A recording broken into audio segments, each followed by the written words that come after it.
This is a absolute incinerator. This is one of my old burn barrels. Been here for a while, got bamboo growing through it. But it deform and rust out and become pretty damn brittle and worthless over time. So I got a solution. Let's go take a look at my current burn barrel. Okay, so these barrels are pretty cheap, as everybody knows. Sometimes you probably can get them for free, 10, 15, 20 bucks maybe. But this is what they turn into once you use them and they get hot and then the rain hits them, and just through time they kind of just break down. So my solution is this guy, stainless steel.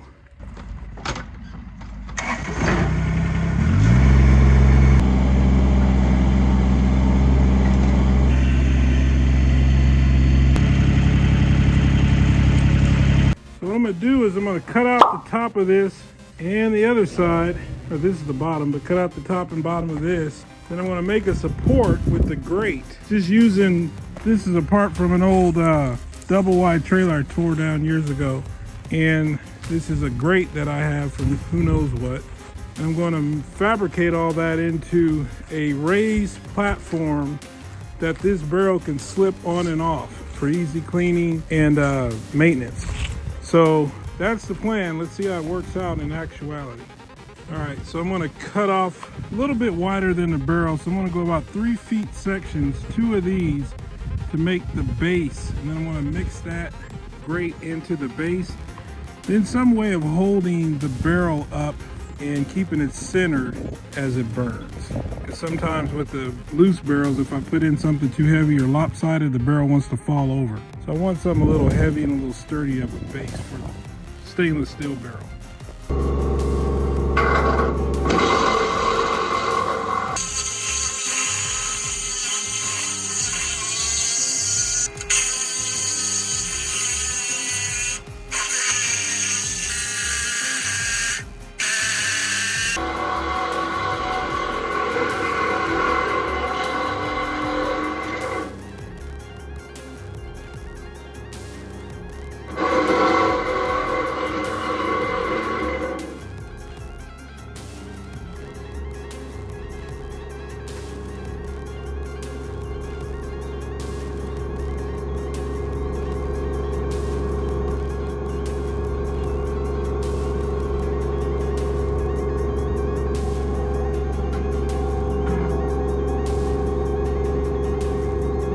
I'm gonna plasma out this top. I hope this is tree oil is not too flammable. We'll find out.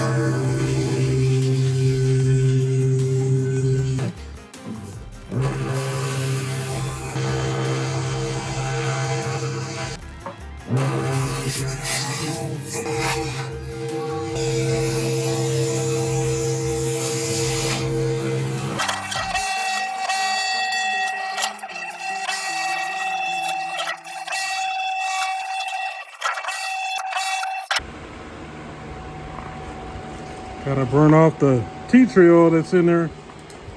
I knew the plasma would probably do that, but it's open.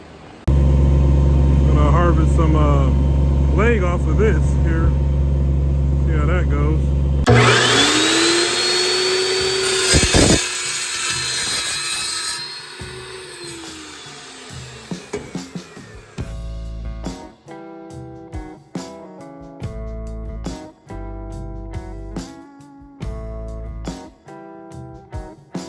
All right, so now I'm going to come up with basically a way of holding the barrel. So I'm going to cut out roughly around where the barrel is and then make supports.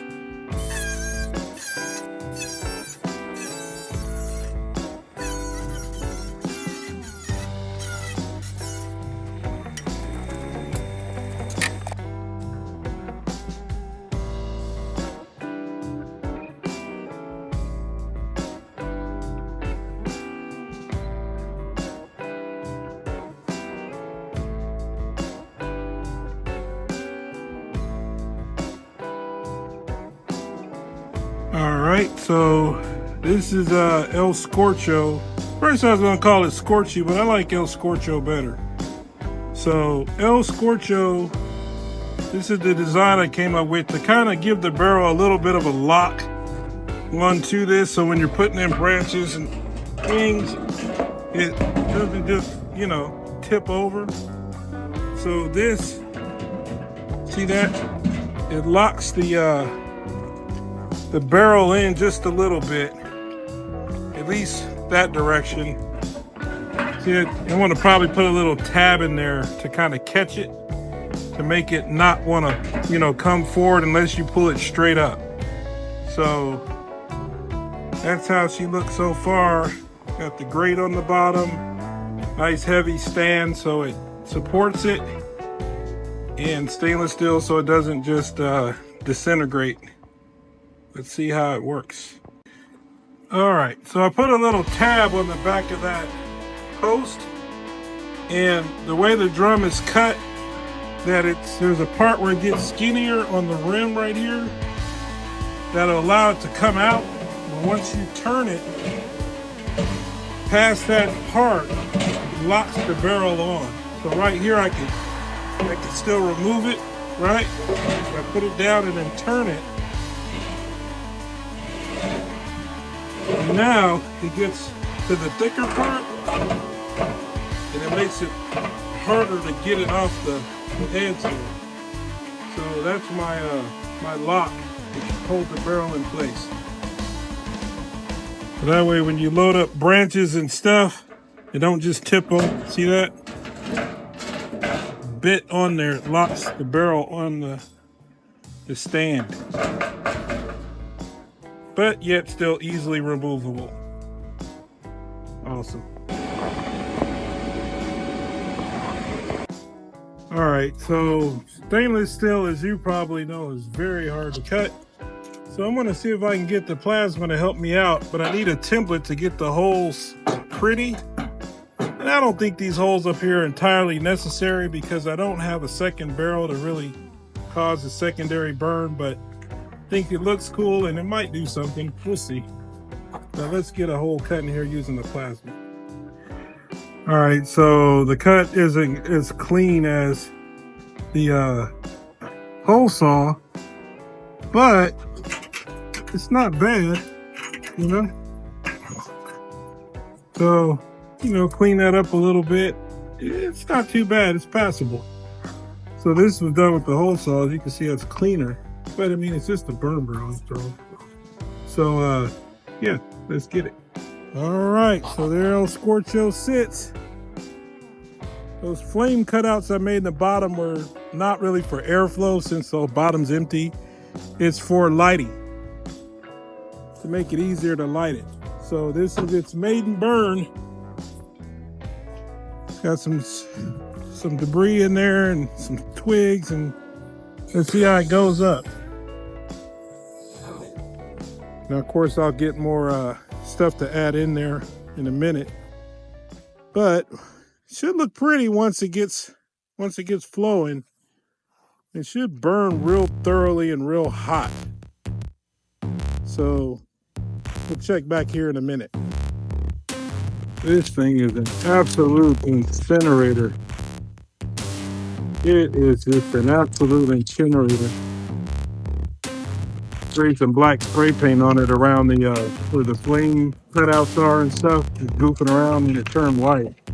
Hope it burns off because I don't like the way it looks, but pretty sure this barrel will change looks as it wants to.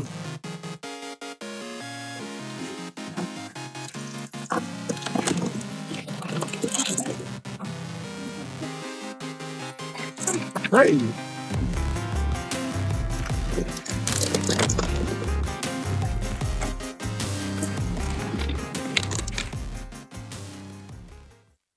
El Scorcho.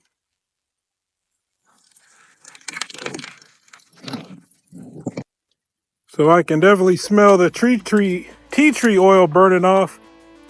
And I looked over here, this area, a branch had fell, you know, so it's kind of weird, but it broke my pipe for my irrigation system. See that? But a branch fell right here, rather large branch, some of the remnants of it. And I'm not ready to cut stuff up this late at night, so I just put the whole branch in there. See that? But since it doesn't tip over very easily, I'm able to get away with doing that. And then once it breaks off, I'll just throw the rest of it in there. See how that's sturdy and it won't just fall over easily? That's the good thing about having a burn barrel like this. It's locked down and has some weight to it versus just sitting there on top or sitting on some bricks. So this is El Scorcho in action. What do you guys think? Is it cool? Well, we know it ain't literally cool, but you know. All right. El Scorcho gets really hot, guys. This is an absolute incinerator. This thing leaves nothing but a small amount of ashes that fall through the grate, even if you do like a bunch of stuff. Lots of wood and stuff. It just, I've been burning a lot of branches and stuff. That's all that's left, guys. Barely anything. It is crazy how effective this is.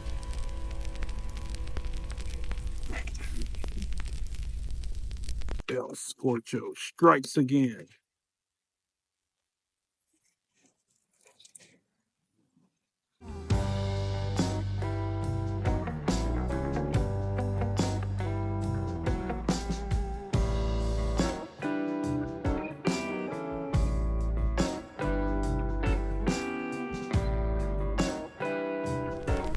Yeah, it is silly effective.